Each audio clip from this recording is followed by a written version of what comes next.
it'll have me going, "Are we live?" Right? Right. That's just how it works. But now we're live, right? So I'm pretty psyched to talk to you. What's interesting is like how you and I got in touch. You were watching the Lunch and Learn, and you're like, "Jeff, you're doing paper show wrong." Yep. Right? And you messaged me. I'm like, I'm totally open to like feedback, like what's been going on. And that's when I realized like the start of your journey, which is I think kind of unique because what most people do when they get in like Facebook ads, they have their like Ty Lopez moment. Right. They aren't coming from their industry. Right. Right. And so I was hoping that you could start off by like telling me like how you got started, because all I know so far is that you do paper live transfer. Yep. Right. You do a paper live transfer program where you get paid when you get a live transfer to your client, but that's your success. Right. That's not where you started out. Definitely not. There's a whole boatload of people that are like, ooh and nod, like, all right, cool, you're making a bajillion dollars, but more people are interested in where The Rock got started with like $7 in his pocket. Yep. So like, what's your $7 in your pocket moment? Like, how did you get started on this journey? You know Yeah. So, I mean, this goes back, I went to Binghamton University, 2003, 2007. And so I got out of school, I was an econ major, which is basically bullshit. And so I got out of school in 2007. I had no idea what I wanted to do, right? I always thought, I'm going to go into finance. I'm going to go into this. And so, approaching a couple months toward the end of school and talking to my parents, my father's been a real estate agent. Now I think he's on his 43rd year of being an agent. So, I grew up around real estate my entire life. So he was like, listen, he owned the Remax office at the time. He's like, go get your license, sell some houses, and you figure out what you want to do. Oh, okay. I love how like it's such like a stereotypical like New York Jewish experience. Like, do some stuff, Yeah. see what you want to do. Yeah, you figure it out. Like, okay. Okay. Yeah. So I go, I signed up for the class. At the time, like now I think it's like 75 or 80 hours to pass the licensing exam. At the time, it was like a 35-hour class, right? It was like Monday to Friday, like 9 a.m. to 5, which ended every day at 2 o'clock. And then you take the test at the end, right? So I passed the test and I start working right around my birthday, which is the end of June. And so I'm doing typical real estate agent stuff, right? Go into the office when the phone rings, answer the phone, hope it's a lead, and, go show them property. And so my third or fourth day, I get someone who calls in and he's, I don't know, we got their website or whatever it was. And he's like, listen, I'm interested in houses in Plainview, New York. And my dad's office was in Plainview. So I was like, great. I'm like, let's go look at some houses. So he, gives me the criteria. And then it was him and his wife, his fiance at the time. And so within the first 7 days of me taking that client out, we had placed an offer on a property and gotten it accepted. So from the start of me getting my real estate license to my first accepted offer was 11 days, and I made about $12,000 over the next 30 days once that property closed. That never happens, by the way. Never happens. Like, that is not real life. That shit like really doesn't happen. Yeah. But I got lucky. I picked up the phone at the right time. It was the right client. They placed an offer. And so I was hooked, right? I was like, oh my God, I've been in this business for 30 days. I just put 12 grand in my pocket. Like, this is amazing. I'm on my way to Atlantic City, spent the 12 grand before I even got it, right? Like I was pumped. Yeah, I was like, yeah, this is great. Let's go out and do a gamble. And, so over the next couple months, I was selling some more property. And what I found myself was that I didn't love residential real estate, right? I didn't love talking to homeowners and telling them, oh, look, this is the kitchen and these are the bed. It wasn't what I wanted to do. So there's other aspects of real estate. Obviously, there's investment real estate, there's commercial real estate, there's a lot of other aspects to it. So I started really dabbling in those aspects to it. So I sold a building and then I did a couple commercial leases and I found some real love in that. And of course, 2008 rolls around and the financial crisis happens, right? And so I have no book of business. I was in the gym and the stock market dropped 740 points. Oh, I was like, wait. Like, what just happened? Yeah. Yep. And I remember I had this little tiny corner office. It was like half the size of the office I'm in right now. Like, it was my desk. I had one chair and a TV on the wall, right? Excuse me. And I remember that happening and me sitting there going, what am I going to do? Because I don't have a book of business. I didn't have hundreds or thousands of clients to fall back on. I was just getting started in the business. So I'm watching and I'm like, all of a sudden they start talking about how I forgot the index number, but the foreclosures were going to be something big in the next coming years, this and that. And so literally I was like, all right, this is obviously where there's going to be some money to be made in real estate. Yeah. So I stopped doing everything, right? I stopped everything. I went online. I found like what's called vendor managers, right? And so they're the people at the big banks who give you REO property. And so I spent the next 6 months. So REO is Foreclosure, real estate owned. So it means it's owned by the bank, and New York's a whole mess in itself. Even when it's an REO property, it took 1,000 days to get there, right? So if you stop paying your mortgage, if I stop paying my mortgage today, I'm not foreclosed on for 1,000 days, right? So 3 years, like it's a really long process. And with Corona right now, it's probably 5 or 6 years, but that's neither here nor there. But I started calling all these vendor managers, and literally I would call these people just about the same time every day, right? I have my list of people, and I would sit in my office day in and day out and phone call after phone call after phone call every day. I'd be, no, I don't have anything. No, I don't have anything. And one day, this guy, he worked at Chase at the time. I literally was calling him like 12:30 every day, and he would answer the phone and be like, Anthony, I don't have anything for you today. And just hang up on me, right? So one day I call, and I'm expecting, my normal 5-second conversation with him. He answers the phone. He's like, Anthony, it's your lucky fucking day. Just like that. And I was like, I sit back in my chair. I'm like, oh my God, I'm about to get a listing right now, right? So he's like, listen, I'm really pissed at this other agent. I'm taking this listing away from him. I'm going to give you 30 days to sell it. And I literally said to him over the phone, I'm like, if I don't sell it in 30 days, I'll buy it.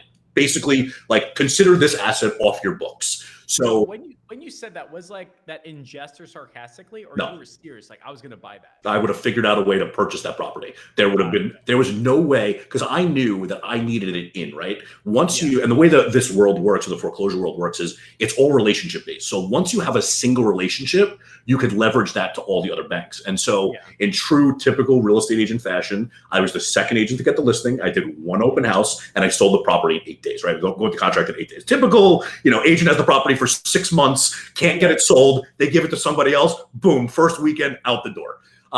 So get that property under contract, and that opened the floodgates for me. Now I had a referral in the business. And so now when I started making those phone calls, it was, hey, I'm now working for this guy at Chase, and I just sold one of his properties. Here's his contact information to tell, you can ask him any questions you want. And that started to explode the business, right? So that was like your first big break into it, or your use case, your case study. I'm good enough. Told you, here's proof, right? Exactly. And all you needed was that one, right? So I was able to take that, go to the other banks, and within 18 months or so, we were selling hundreds of properties a year. There was a point where we were doing 250 properties a year, a team behind us. It was crazy, right? We're doing a ton of business.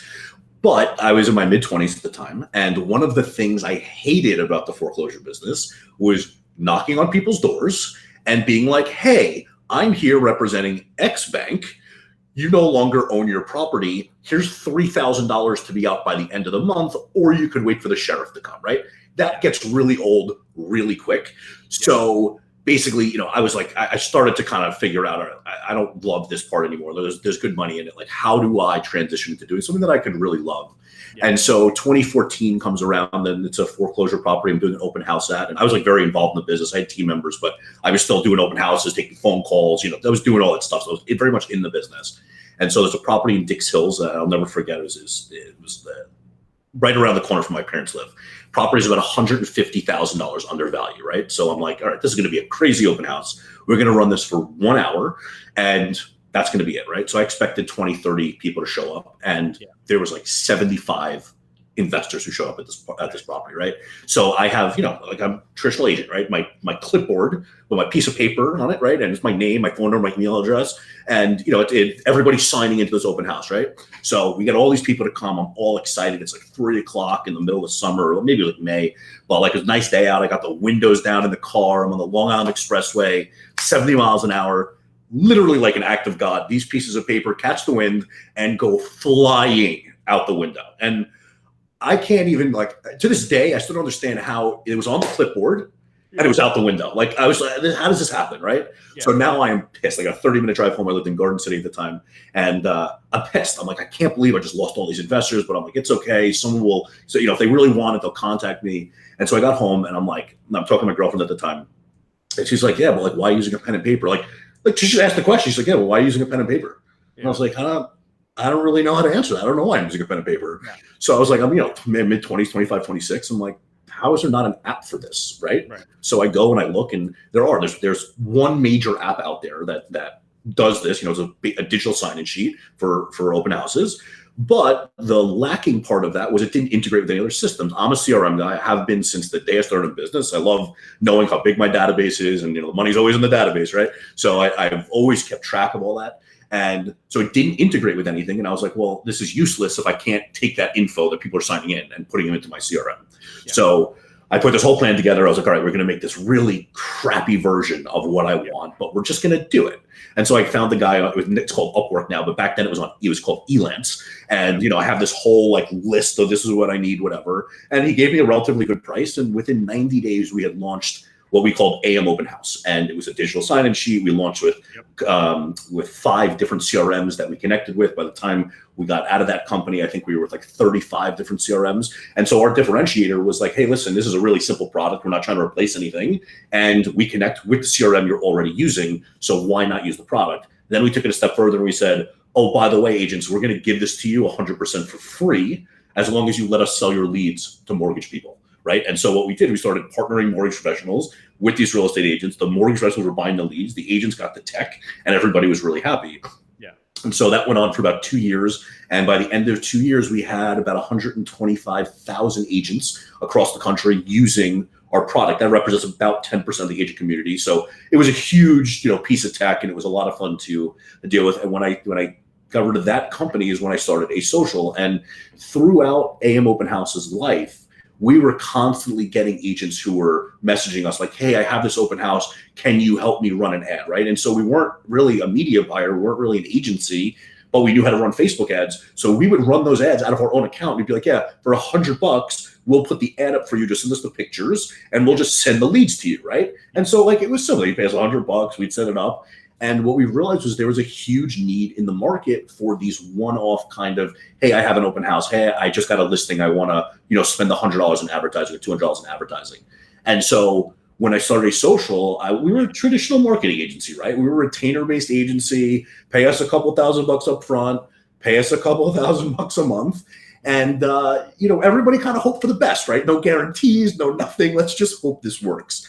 And that's all good and great until we really started running the numbers and we started realizing that average client was only staying on 3.3 months, right? Yep. So, and that's pretty traditional in the retainer agency. You become an expense, not an asset. And so people don't want to pay it anymore. Yep. And so that went on for a couple of years, and literally right before coronavirus happened, early 2020, I realized there were so many people getting into the industry, right? Like when you could start finding people to run your ads for $500 a month.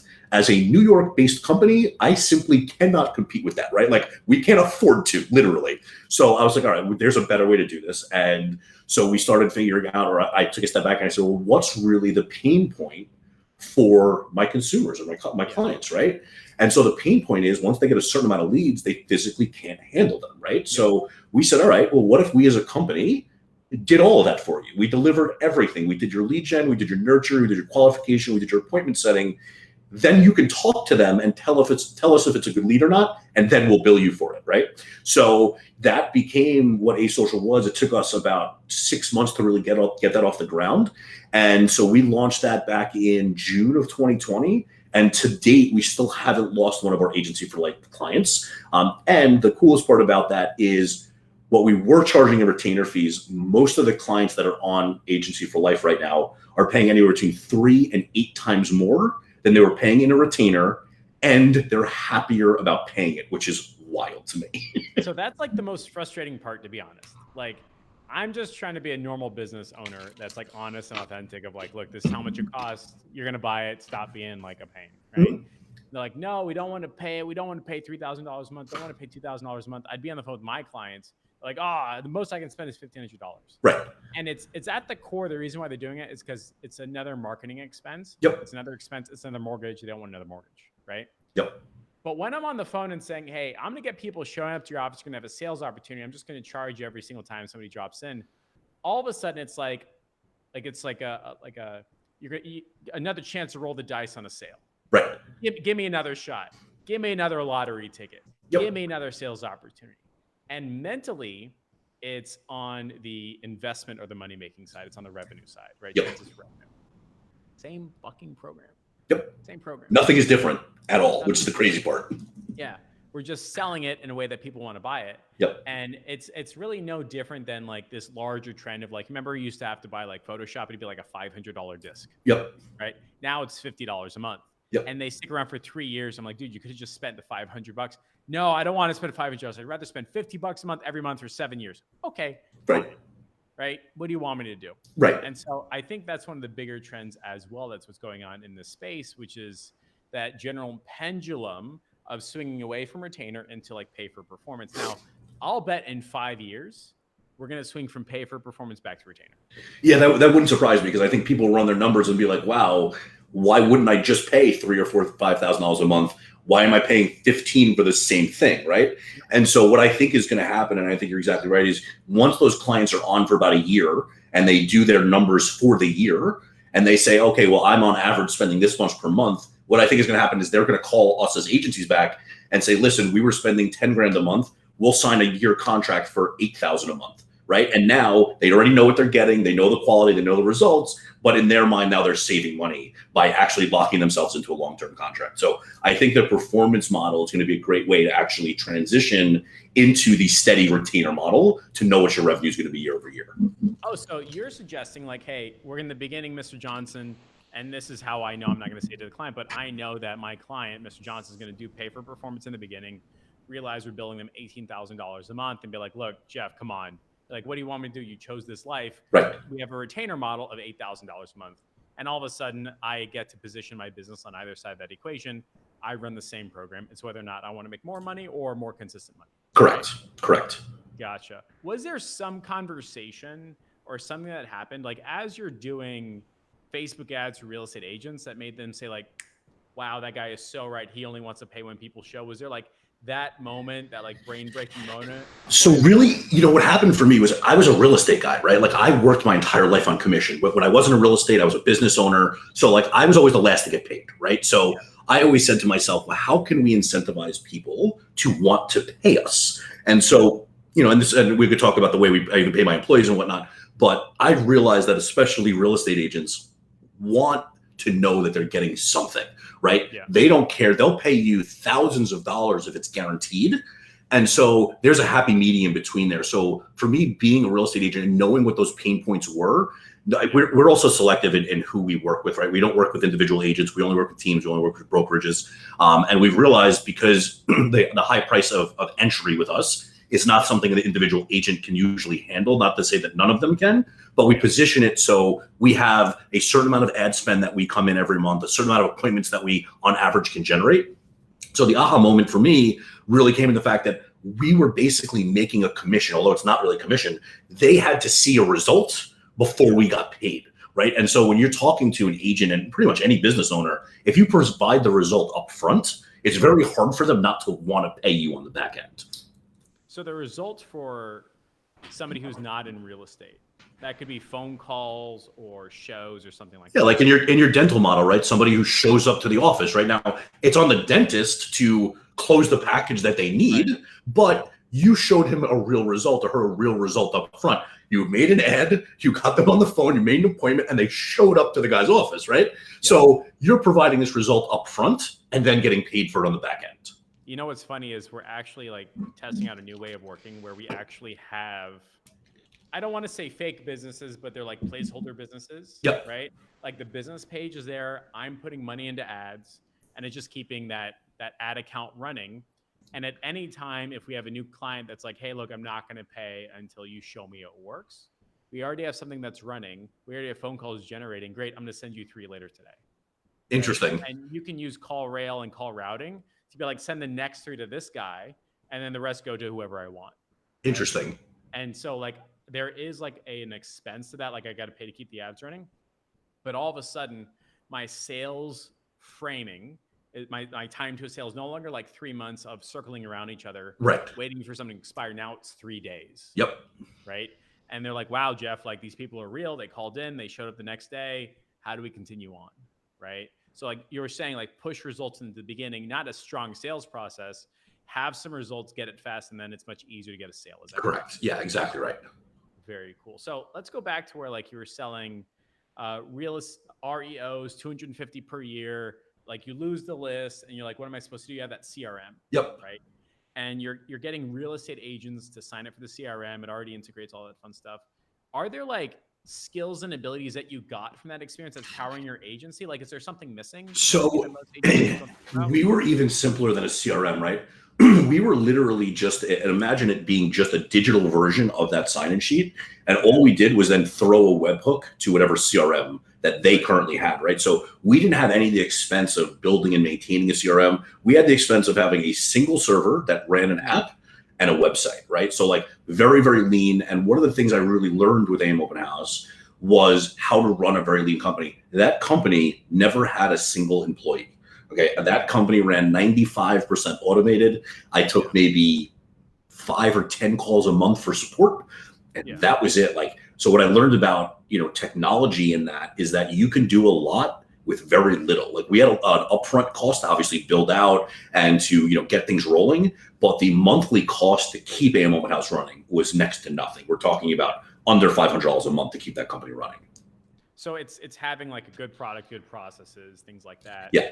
You ended up going to, I think, how many clients on the normal retainer model before you switched? We probably had like over 100 at one point, and really like we always kind of hovered, right? We'd go like 120, then we'd go 90, and then we'd be at 150, and like it was always like this weird, like always chasing the next client, right? Like we were never complacent, and complacent is maybe not the right word, but we were never just like, okay, let's focus on our clients and make them more money, because I knew that in 3.3 months, that client was gone, right? So it was, okay, how do we minimize our spend and what we're doing to leverage as much money out of that client as possible?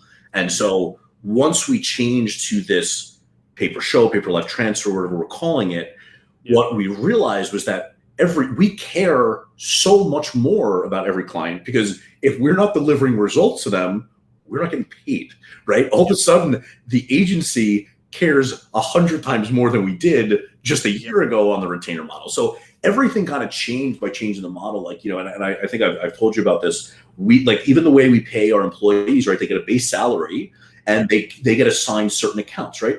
And those account managers get a portion of revenue that those accounts bring in, right? So it's in their best interest. You know, we don't have hours that we work, right? Our account managers work from when they want to when they want to stop working.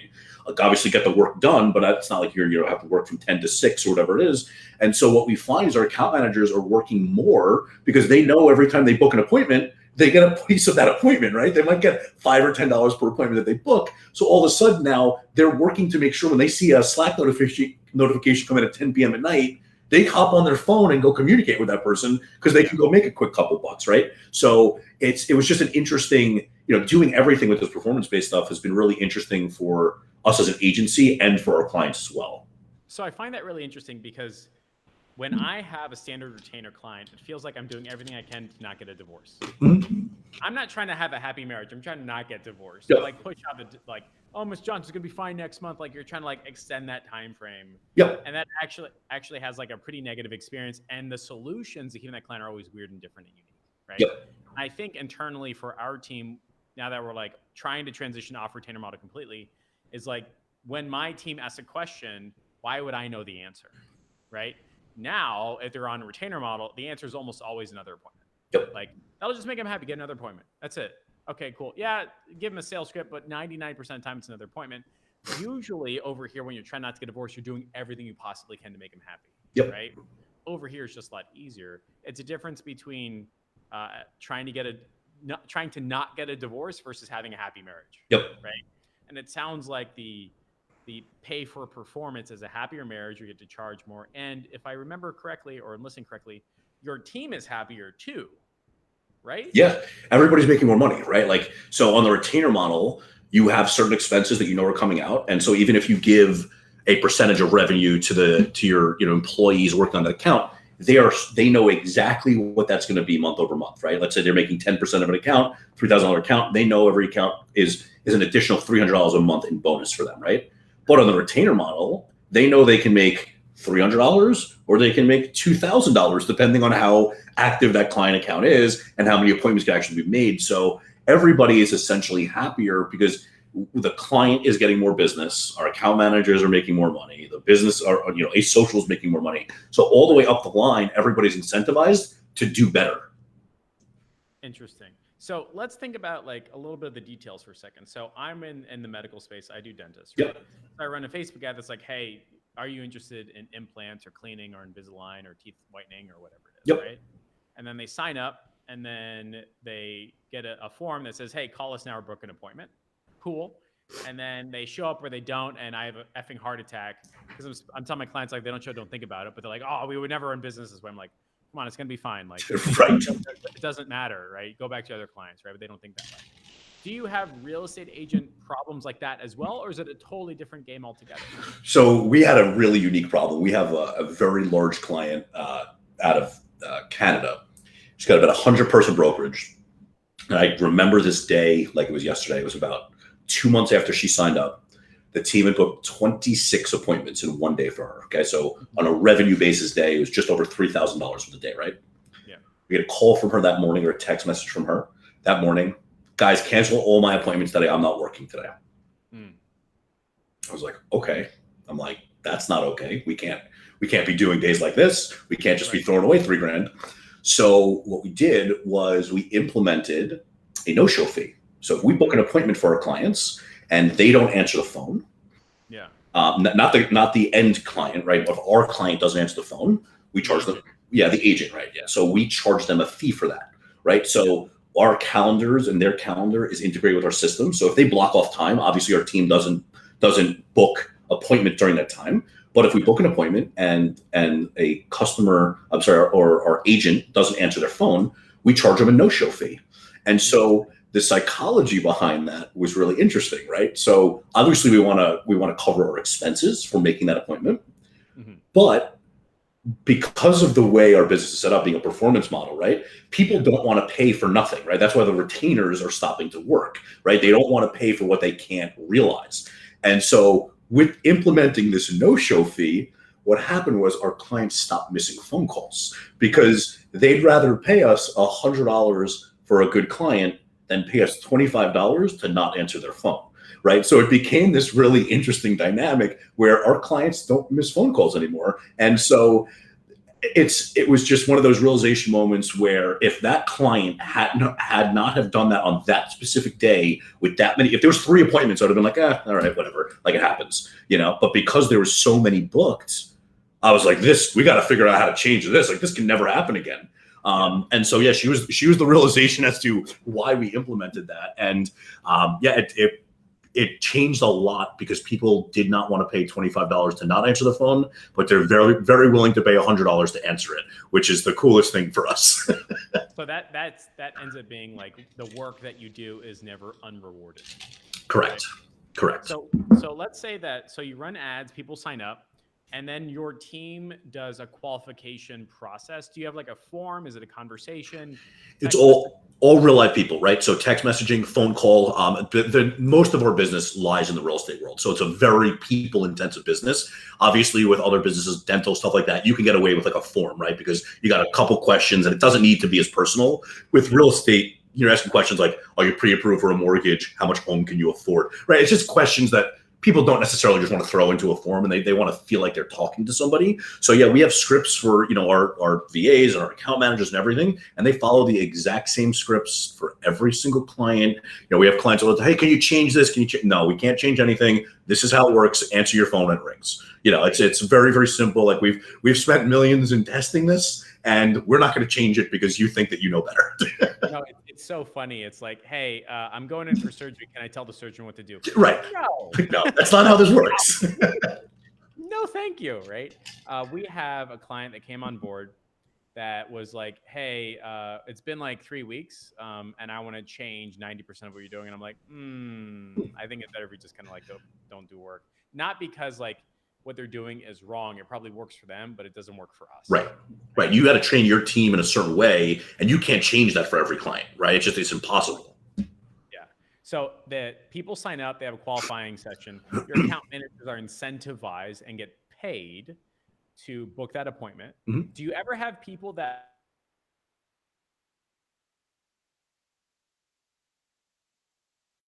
transfer, like, how do you deal with people that don't pick up the phone? So you totally broke up there, Jeff. Say it again. Yeah. So I was going to say, like, for us, like people no show all the time. Okay. Right? Whatever. Right. I'm sure you have an equivalent, and not from the agent side, but the client side, the person that's interested in buying a home. Mhm. Like, how do you handle people not picking up the phone, not showing during their appointment, or what does that look like for you? Yeah, so it's the way we basically have it set up is they have a single dashboard that they work out of, and so when it comes to we expect about a 30% drop off, right? We've seen that across client accounts. So for every 100 appointments we book, 30 of them don't show up for whatever reason, and that's okay. We basically just have a column in the opportunities tab that we give them that basically says missed appointment. And as soon as they go into there, our system takes it back over, puts them into reschedule. A text goes out, hey, you missed your appointment. Please let us know when you're available. And we have a whole other script of 100 text messages that are going to go out for the next 6 months trying to get them to reschedule an appointment, right? So we automated probably about 90% of what we do. The only part that's really not automated is the actual conversation, right? Actually ask those qualified questions and whatnot. Everything else from the agent perspective is totally automated. So you expect like 30% of the people not to call or pick up the phone during their scheduled time. Yep. Gotcha. And agents are like fine with that. You're like, look, 1 out of 3 is going to be bad. Deal with it. You're like, okay. Yep. That's pretty much how it is. And we only book 15-minute appointments, right? We don't want to waste their time. So if somebody doesn't answer, and the way we have our clients basically say, give us, a couple hours a day where you're going to be in front of your computer, right? So if one person is a 15-minute thing, they have emails to write. There's a million other things to do, right? So it's not the end of the world that somebody didn't answer the phone. So for, like you said, for every 3 appointments, we expect 1 not to show up essentially. Fantastic. What I really like about what you're doing is your whole philosophy is like, make it as automatic as possible because software just runs, people forget. Correct. Right. And so you've got all the follow-up sequences, you've got your CRM, like it all just seems like it just works. And I think because of that, not only do you have a pay per live transfer and a pay for no show, you also have a huge upfront fee. Is that correct? Correct. Yeah. Our upfront fee starts at 8,000, goes all the way up to 25,000 just to get in the door. Did you start with your upfront fee, or did that come with like the testicular fortitude of having a proven system? So I was always a setup fee guy, even when we had the retainer agency, right? And so one of the reasons of the psychology behind that is if you can't afford to pay a setup fee, you're probably not going to be able to afford to pay me next month either, right? So, and at the time we were running, I think the setup fee was like 2,500 or 5,000 up front, and the retainer was anywhere between 3,000 and 4,000, depending on where you were, right? So if you couldn't basically write us a check for $5,000 for your first month and the retainer, you weren't an ideal client for us. You weren't going to pay us in 2 months or 3 months. It just wasn't going to work. So when we actually started the pay for show model or pay for performance model, we had a lower upfront fee. And we realized really quickly it was too low, right? So our upfront fee started at 4,000. And within 3 weeks, we were at 5,000. And within a month, we were at 8,000. And that's where we saw the right number for us. So what was happening, it was, you know what, that's a little too expensive for me, or, whatever. And what would that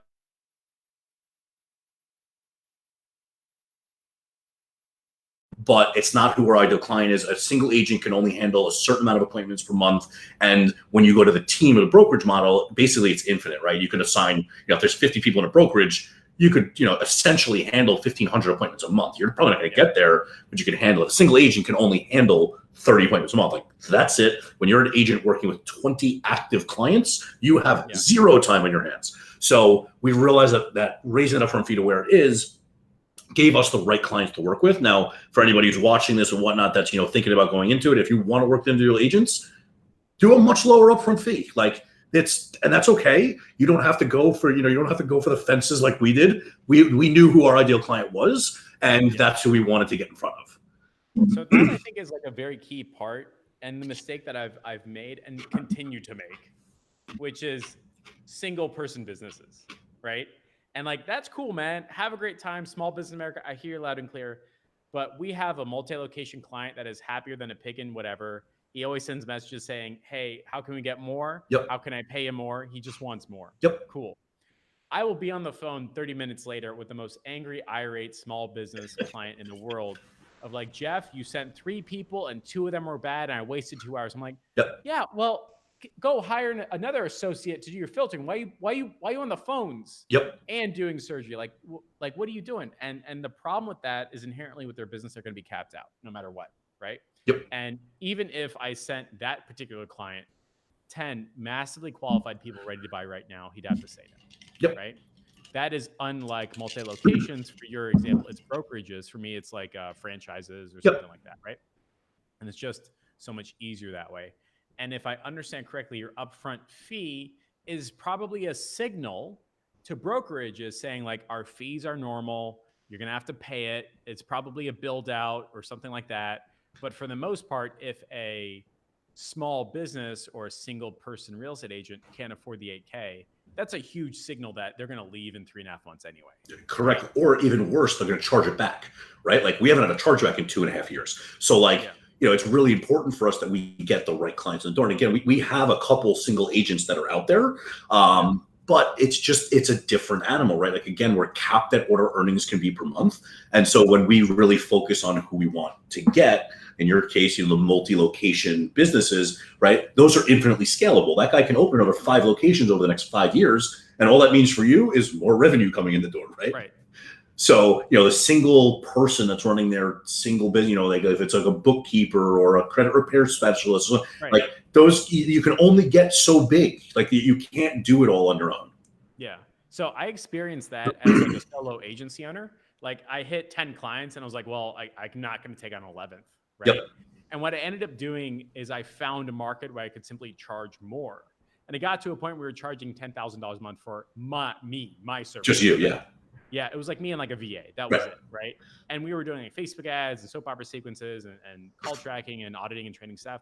I was having a great time, right? And me as an individual, I capped out at like 30, 40, 50,000 a month, depending upon the month, right? It's like a done for you service. I don't think there's too many agency owners that could like be happily and willingly charge $10,000 a month. Because of that, they can cap out at 10 clients at $2,000 a month. That's it. Correct. Right? It ain't going to happen. It's the same way with real estate agents. And what I find really, really interesting is when you charge a no-show fee, it forces either a poor performing real estate agent to up their game, or it's a huge signal that we only do good work. Correct. Right? I need to figure out in my business how to charge a no-show fee, because I'll tell you what, I've had dentists no show to their offices during appointments. That's crazy to me. Like, how is that a thing? I was like, first off, why would you have the receptionist tell that person you went golfing today?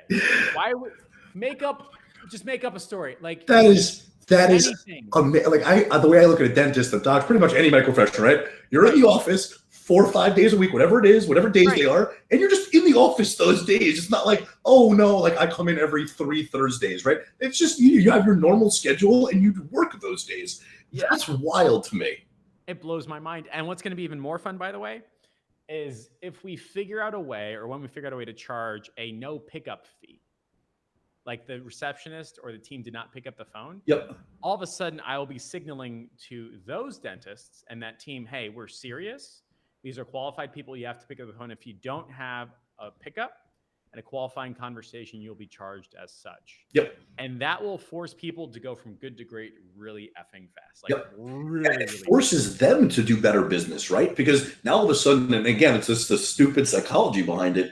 They don't want to pay you for nothing. So now they're forcing themselves to pay you more because they don't want to pay you for nothing. I love that. I'm going to force you to not pay for nothing. Right. And they're like, that's what I like. I'm like, great. Be ready to be slapping that Taco Bell right out of your mouth because I'm going to catch you not picking up the phone, son. Absolutely. Right? And so like we even have triggers set up. Like we know when somebody doesn't answer the phone, we get an automatic notification. Like it's amazing. It all happens automatic. Like, they auto build into Stripe. We don't do anything. Like the system handles it all. Yeah. I absolutely love that. I would love to figure out a way to do a pay per live transfer program for dentists, because I think that's like the missing piece, because that's infinitely scalable. I feel like you could, for emergency dental, that would be killer. Oh, that's on the list. Yeah. For emergency dental, I can see that because, if somebody's typing into Google, like, fix my tooth now in Miami, right? Like that's a great lead. Yep. It has to be, like, there's no other way. Right. And I'm about to pull, I think, like 30 phone calls from our call center that's doing a live transfer. Like literally like, hey, just checking in. Are you interested in getting an implant? Blah, blah, blah. Okay, great, let's talk. Hey, you're interested in doing teeth whitening? Okay, let's have some qualifying questions. Let me transfer you. And it's just like American Express. Yep. Please hold while we get you on the phone, right? And then we send it to him and it goes to voicemail. And like, I know that's happening and I'm pulling the phone calls. And I cannot wait to be like, hey, want to let you know we're adapting your paperwork. we send you a live transfer, you don't pick up, we're going to be billing you X dollars. Yep. That will get me more money than Yeah. getting a new client. Like it's nuts. And again, like it will literally force them to answer. They're going to see, like we tell our clients, hey, save this phone number. When we get, the Twilio number for them, we're like, put this in your phone right now as a social appointment line. Right. So it's not a big surprise when like the phone call rings, right? They know who it is. We know that they know who it is. And if they don't answer, they get charged. But I'm telling you, like 90% of the no-shows gone, right? Like they answer the phone all the time. Absolutely love it. And that's, you tell me if I'm wrong here, getting people to pick up the phone is probably like the biggest challenge, right? 100%. No, I don't care what business it is. Getting them to actually answer those phone calls is not easy. Yep. Very cool. We got a couple of questions. And for everybody watching this live, if you have specific questions for me and Anthony about a retainer agency moving into the pay-per-live transfer, pay-per-show model, or somebody in the pay-per-live transfer model, ask now or forever hold your peace. Like we're just trying to move an industry forward and we think this is going to be some cool stuff. Anthony, a guy named Don, not going to get your name right, dude. Sorry. It says, yeah, dude, like I'm good with John's and Alex's. Like my bad. Dude. Yeah. It's okay. I got a friend of mine, Nikos, on here. His last name is Anagastopoulos. I'm like, dude, I'm never going to get that. Yeah, it's like I'm never going to get that right. Yeah, dude, my bad, man. So like he says, what do you charge for each live transfer? How does that work? Do you have like a trigger? What are the mechanisms behind how you charge, what you charge, all that stuff? Yeah, so we basically took what our actual cost is to generate that appointment and we multiplied it by 4. Really simple. So that's what we charge, and that is held steady pretty much across the country. We're within about 50 cents for every booked appointment, no matter whether we're in Canada, the US, doesn't really matter. We're within about 50 cents of max to minimum of how much it costs us to book that appointment. And really, I'll be totally transparent with you guys because I really don't care. Our buyers are billed out at $100 an appointment. Our sellers are billed out at $225 per appointment. And the live transfer is the exact same thing. So what happens on a live transfer is we won't do a no-show bill on a live transfer. What will happen is if it's a live transfer and they don't answer the phone, we book an immediate appointment for them. If we book an appointment and they no-show for the appointment, that's when they get billed that no-show fee. Gotcha. So a live transfer is your team is on, hey, it sounds like it's a good idea. Let me live transfer you now. Yep. Hey, sorry, nobody picked up. Can I book you into an appointment? And now that agent has like a fair heads up. It's on your calendar. Correct. Yeah, I get it. Don't got to pick up, but you got to. Correct. That's exactly right. And if they pick up the live transfer, better. And again, like it all comes with the same number. So if they're not answering that call, they're actually busy doing something, right? They're on a listing appointment. They're out with a client. They're at a closing. They're actually physically doing something because they know the chances are if they don't answer this phone call, they're getting charged for it, right? So if they're not answering the call, there's a good reason behind it. Dude, I love that so much. Like, imagine if there was a personal trainer like, hey, want to let you know the program is $3,000. And if you don't show up to an appointment, you get billed $55. Yep. I swear everybody's going to show up. Mm-hmm. And they're going to be happier because they're paying for something. Yep. And they're not paying for nothing. Correct. That's exactly right. That's fantastic. Jeff Jordan, see, I can pronounce that name. That's an easy one. Yeah, there we go, right? Says, so do you have agents taking the leads to qualify themselves and then doing a live transfer? I believe you do. Like you have people on your team that know how to have that conversation. Right? Exactly. That's exactly right. Yeah. So we have our own internal team does everything for the agent. So imagine the agent themselves, all they're doing, and those phone calls, we actually call them requalification calls, right? Mm-hmm. So it's lead gen, nurture, qualification, appointment set, or live transfer, right? So we handle all 4 of those things. All the agent has to do is log into our system when the appointment is happening. They go to the client's name. They see all the notes we have about the client. I'm looking for this, this much. I've been pre-approved or I haven't been approved. These are the areas I'm looking for. Do I have a home to sell? All the questions that we need to ask are all right there. And basically the agent is going to requalify that person, make sure that's all correct, and then either move them to send for pre-approval or move them to non-qualified, right? And so we have, listen, don't get me wrong. It's not like we qualify every single lead, right? There's times where we get someone who comes in, they're like, listen, I'm looking for a $750,000 4-bed, 2-bath home in this area. And it's the perfect lead. And 2 days later, the agent gets on the phone with the person. I'm like, oh yeah, I talked to my husband, I talked to my wife. We're actually going to buy an investment property for $150,000, right? That's not a good lead. Agent's not getting billed for that. They're going to move that to non-qualified. So the agent has a lot of control over the people they actually work with as well. Gotcha. So let me repeat what I heard, which is like you'll generate a lead, normal Facebook ads process. Yep. It goes into the client CRM, and then you have your account managers calling, qualifying, having that conversation. Yep. They take notes. Hey, do you have $1 billion and you want to buy something tomorrow? Yep. Right. All the way to you have no money and later on, maybe we'll talk. Right. Right. Does your account manager filter and drag people to qualified, not qualified? Is that correct? So the account manager doesn't do any of the dragging, right? The whole point of what the account managers do is set the appointment, right? Gotcha. Gather information, lead gen, nurture, or get them to respond to us, gather qualifying information, and then set that appointment, right? That's what the account manager's job is: get everybody as quickly as physically possible to the appointment stage. We want them on the phone with the agent. Gotcha. And then the agent can get all those people on the appointments, either they're scheduled or a live transfer. Yep. And then that person accepts or declines that lead. Is that exactly right? Yep. They have the control whether they're going to send it to pre-approval. If they've already been pre-approved or like they're a cash buyer, they'll move them right into buyer showed. Or if it's non-qualified, like I said, they're just moving to non-qualified and they don't get billed for that. So the 10% of the evil part of my brain is going, why would a agent purposely drag a column where they would get charged? So we have access to everything, right? We record the phone calls. We know what's going on. We know how the phone call went. And then what we did was, that was a concern of mine, Jeff. I was like, how am I going to know if they're really like... I just don't want to get screwed. Right. So what we do is 30 minutes after any phone call, we send a text out that says, hey, Jim, just wanted to make sure Anthony Mann reached out to you Anthony Mann or someone from his team reached out for you at the specified time. Do you have any questions about your call?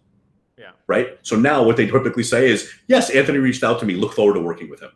Right. Or no, it wasn't a good call. So we almost know off the bat, before the agent does anything, what happened on the call. Without listening to it, we're getting real world examples from the potential client as to how that phone call went. So it's really difficult for the agent to tell us, oh no, this person was terrible. We can go listen to the phone call. Plus we get and on that text, about 90% of people respond to it. So yeah, it's a huge number. And again, it's because people are picking up the phone, having a conversation. Then 30 minutes later, they're getting from another team member that text saying, hey, just wanted to confirm. All of a sudden, the agent themselves look like an absolute rock star, right? They're like, look at this team. They're so organized. They got people following up to make sure we got phone calls. So it lends a lot of credibility to the entire process. It's like your version of a sneaky survey. Correct. Which is like, exactly right. Like, let me know if this is real. Right. Right. So if you're ever like auditing a client account and you got people saying like, hey man, all these leads are bad, you're like, all right, let me just dive in, real check. Mm-hmm. You can listen to the phone calls like, no, this is good. This is good. This is good. Stop trying to jerk me around. And you can be like, look, you paid us $8,000 to set this up. Do you really want me to go ahead and fire you because you keep lying on your form? Yep. Very cool. So we actually recently, this just happened like 2 months ago, not even a month ago. We had a client and she basically said to us, listen, these leads are absolutely terrible. Like having conversations with them, they're really bad.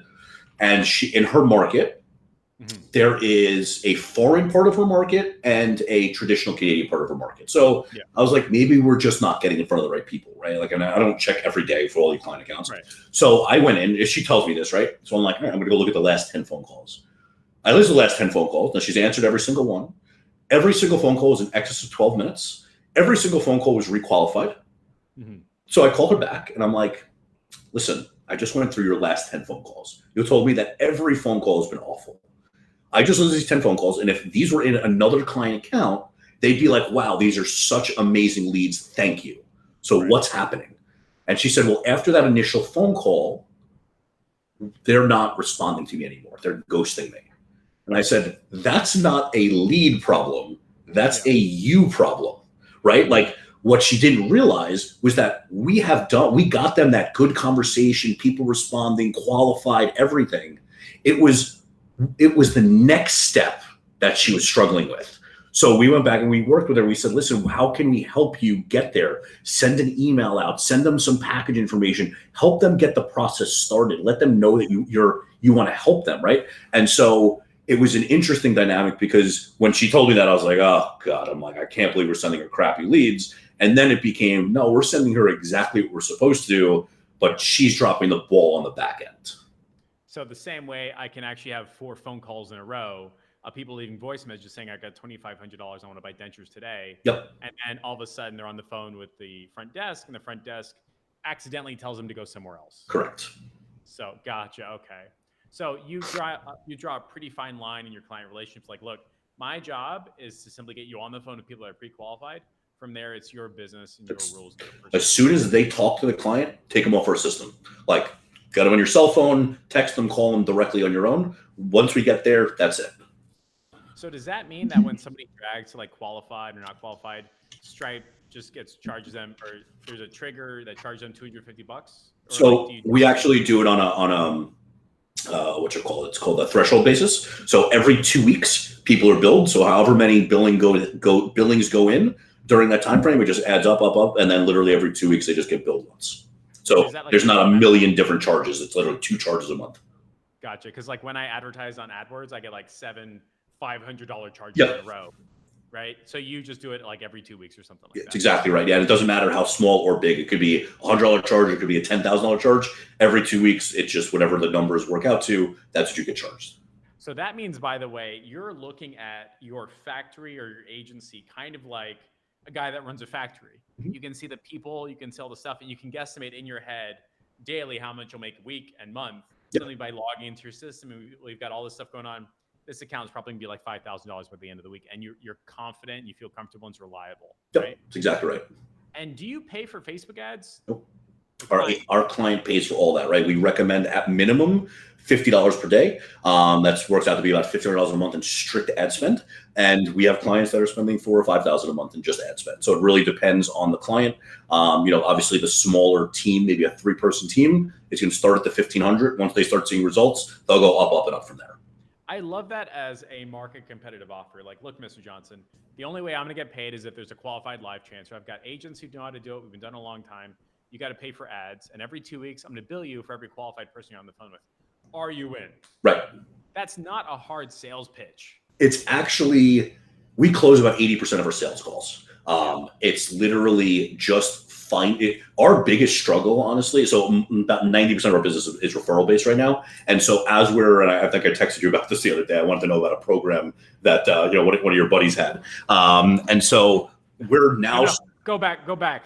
30 seconds. We lost you. 80% referral. Yeah, go for it. Okay, so we're about 90% referral, but like I think I texted you about this the other day, and I was like, hey, listen, I had a question about one of your friends' programs. I wanted to know if you were in it and what was going on with it. So we want to start doing more cold outreach, but our biggest struggle is finding the team leaders and the brokerages, right? Like their contact information is not traditionally readily available for me to access. Agents, I can go on Zillow and pull 90 million agents, right? That's easy. So we're figuring it out on how to, continue to expand. That's fantastic.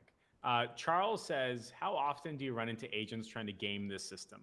Like what I just mentioned, it doesn't come up a lot, right? Because you have so many catches, right? Not only that, like we're dealing with a different type of client, right? Like we're not dealing with somebody who can only afford $500 a month, right? Like a true business owner who has a team of 20, a brokerage of 90.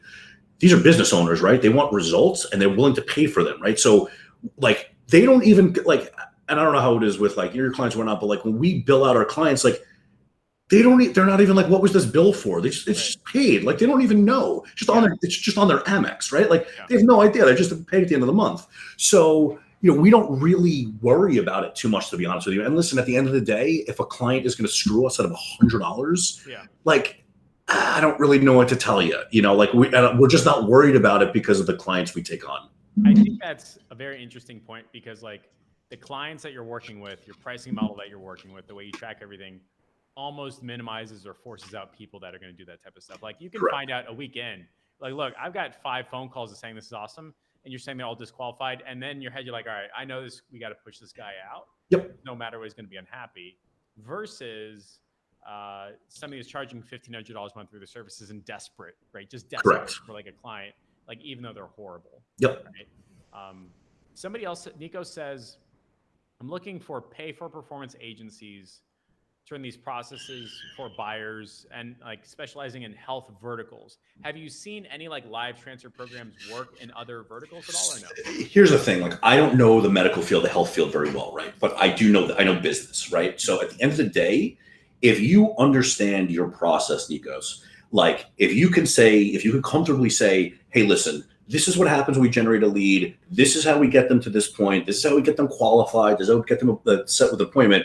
You can build it. I promise you. This is not rocket science stuff, right? Like this is all, go to bare bones. I say, I don't know, Nico, but like I always say, like if you want something really hard and difficult done, give it to the dumbest person you know, right? And so Okay. they're But yeah. yeah, like they will figure out the quickest and easiest way to do it because they don't overthink it, right? So like take your business, look at it, break it down as much as you can and build a process out, right? And once you build a process out, and don't get me wrong, it's not going to be perfect at first, right? It's going to take you 3-6 months to get it quote unquote perfect. Yeah. But once you have it perfect, it's infinitely scalable, right? And the other thing, Nikos, is like if you go after clients in your field, be upfront with them. Be like, hey, listen, we're starting this new model. This is what the pricing is going to be once we really launch it. I'd love for you to be one of our 5 test accounts. Instead of charging you $5,000 upfront, I'm going to charge you $2,500 upfront, and I'm going to give you your first 10 appointments a month free for the next 6 months. Yeah. Right? Like, and just work with them. Right? They're already paying the ad spend, so really you're using time, right? And just to get through on figuring out the process for scalability is what you have to do. And that might take 5 clients, 10 clients, might take 2 clients, but whatever it is, figure it out. It works in every single vertical. Absolutely love it because that's just good business talk, Mhm. right? Irrespective of your industry. I do want to say we're coming up in the last 5 minutes. For everybody watching, if you have any last questions, comments, concerns, your best chance is to number 1, ask that now, or forever hold your peace. Or number 2, it's good, right? And you've agreed to do like a couple, like a group call or something like that. If somebody has a specific question for you, right? Yep. So if you want to be entered in a contest where I just randomly pick you, it's not like a raffle or it's like, oh, that person is fine, right? Hashtag Mann my face, MANN my face, and I'll pick 3 random people. Sounds so wrong in so many ways. So bad, like what and the face, and like it's weird and it's so strange. I did an interview yesterday. Yesterday. That's how yesterday. Yeah, yesterday. Yeah, Like it's something like this. that's fine. And it's this like very well put together German dude, and like they speak proper, and like they're like really into process, and I get it. And he's like, your logo for your company is a butt, and I'm like, yes. And I immediately started giggling, and he did not think it was funny at all. I thought it was absolutely hilarious. Like his reaction to being very uncomfortable, having to like super proper, right? And then I'll be on the phone with like some of my dental clients, and they're like, Jeff, so we found your personal profile. Why do you have a butt for a logo? I was like, why do you think I have a butt? They're like, is it for marketing? I go, it's for marketing. They're like, oh, that's smart. And then they hang up the phone, but they're still kind of bewildered. Right. They don't quite understand it. Like, I don't get it. But so yeah. Funny enough, like you have the S fam, right? As agency council, like our company's A Social Strategy. So our acronym is also S. So like, and if you went to our group, we have a picture of a donkey at the top. Yep. That's exactly right. And like, this is like a whole other conversation, but like when you're starting out and you got like a weird symbol or an artifact, or like, it's just, you're ashamed of it, but like, just get used to the donkey, right? Yeah, just get used to it. Like we had like a chat bot back in the day, and the chat bot's name was Eeyore from Winnie the Pooh. It was great. Like we were all like into it. Yeah, that's absolutely fantastic.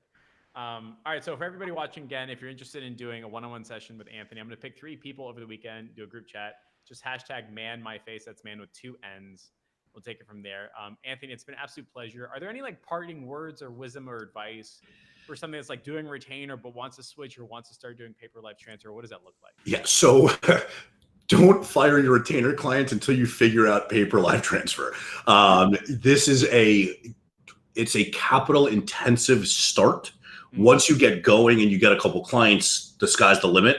But those first couple months, very capital intensive. I would strongly recommend hiring US or Canadian based account managers if you service US or Canadian clients. You can have VAs that work on the back end that your account managers handle, but definitely look into hiring here before you start hiring not here. This kind of solution for people is not only capital intensive, but it's also people intensive, right? Like your clients will text you, will call you. So for me, I remove myself from that. I don't want my clients calling and texting me at all hours of the night. My account managers handle all that for me. And if they have an emergency or anything like that, obviously they know they can get me if they need me.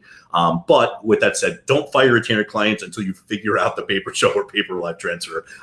You'll thank me for it. Fantastic. I'm bringing this to an end for everybody watching Anthony Mann. And if you're just skipping to the end like I normally do, go back about 5 minutes and give you a really darn easy, cool script that you can use to get your first pay per live transfer clients. Anthony, don't hang up. We're going to debrief. Everyone, see you later. Bye.